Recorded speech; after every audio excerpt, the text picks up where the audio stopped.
इन्हीं एकादशियों में एक एकादशी आषाढ़ी एकादशी के कृष्ण पक्ष की एकादशी, जिसे योगिनी एकादशी कहते हैं। योगिनी एकादशी का उपवास रखने से समस्त पापों का नाश होता है तथा इस लोक में भोग और परलोक की मुक्ति मिलती है। योगिनी एकादशी व्रत की कथा। महाभारत काल की बात है कि एक बार धर्मराज युधिष्ठिर ने भगवान श्री कृष्ण से कहा, हे त्रिलोकीनाथ, मैंने ज्येष्ठ माह के शुक्ल पक्ष की निर्जला एकादशी की कथा सुनी। आप कृपा करके आषाढ़ माह की कृष्ण पक्ष की एकादशी की कथा सुनाइए। इस एकादशी का क्या नाम है और क्या महात्म्य है, तो अब मुझे विस्तार पूर्वक बताएं। श्री कृष्ण ने कहा, हे पांडव पुत्र, आषाढ़ माह के कृष्ण पक्ष की एकादशी का नाम योगिनी एकादशी है। इसकी व्रत से सभी पाप नष्ट हो जाते हैं। यह व्रत इस लोक में भोग तथा परलोक की मुक्ति देने वाला है। हे धर्मराज, यह एकादशी तीनों लोकों में प्रसिद्ध है। इसके व्रत से सभी पाप नष्ट हो जाते हैं। तुम्हें मैं पुराण में कही हुई कथा सुनाता हूँ। ध्यानपूर्वक श्रवण करो। कुबेर नाम के एक राजा अलकापुरी नाम की नगरी में राज्य करता था। वह शिव भक्त था। उनका हेममाली नाम एक यक्ष सेवक था जो पूजा के लिए फूल लाया करता था। हेममाली की विशालक्षी नाम की एक अति सुंदर स्त्री थी।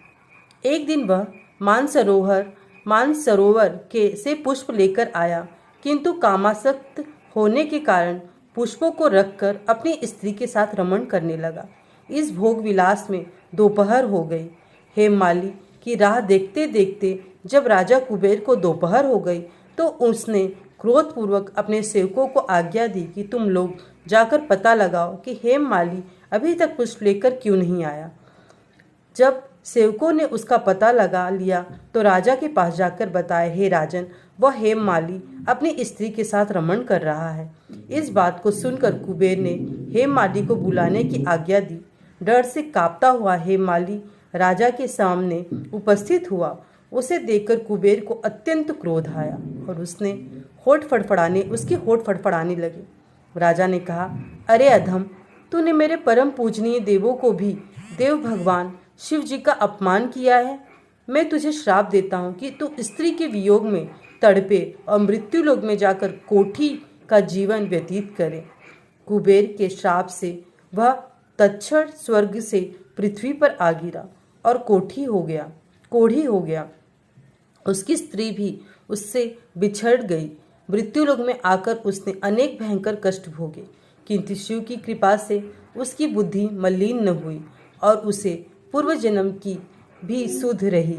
अनेक कष्टों को भोगते हुए तथा अपने पूर्व जन्म के कुकर्मों को याद कर वह हिमालय पर्वत की तरह चल पड़ा। चलते चलते वह मार्कंडेय ऋषि के आश्रम में जा पहुंचा। वह ऋषि अत्यंत वृद्ध तपस्वी थे। वह दूसरे ब्रह्म के समान प्रतीत हो रहे थे और उनका वह आश्रम ब्रह्म की सभा के समान शोभा दे रहा था। ऋषि को देखकर हेममाली वहां गया और उन्हें प्रणाम करके उनके चरणों में गिर पड़ा।